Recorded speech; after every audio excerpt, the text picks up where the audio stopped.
దర్శి పట్టణంలో నమ్మకముగా నాణ్యముగా అందమైన ఆభరణములను అందుబాటు ధరలతో సకాలంలో అందించి ఖాతాదారుల మన్ననలు పొందిన Amrutha Sai gold house and pawn broker. తాకట్టు వ్యాపారం, బంగారు ఆభరణములపై రుణ సౌకర్యం కలదు. ఇట్లు మీ దేవతి రామారావు, దేవతి ఈశ్వర్ సాయి.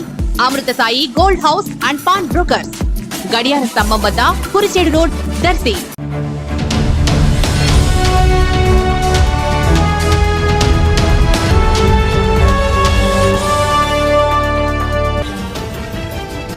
నేడు కుర్చేడు మండలం ఆవులమంద కొత్తూరు గ్రామంలో టీడీపీ నాయకులు నక్కా పెద్ద ఆంజనేయులు, శ్రీమతి లక్ష్మీ పార్వతి గార్ల కుమార్తె ఓణీల బహుకర్ణ వేడుకల్లో పాల్గొని చిరంజీవి ప్రణవిని ఆశీర్వదించిన దర్శి నియోజకవర్గ Telugu Desam party in charge doctor Gottipati Lakshmi, TDP యువ నాయకులు డాక్టర్ కడియాల లలిత్ సాగర్ దంపతులు. ఈ కార్యక్రమంలో కుర్చేడు మండలంలోని వివిధ హోదాల్లో ఉన్న కూటమి నాయకులు, కార్యకర్తలు, అభిమానులు తదితరులు పాల్గొన్నారు.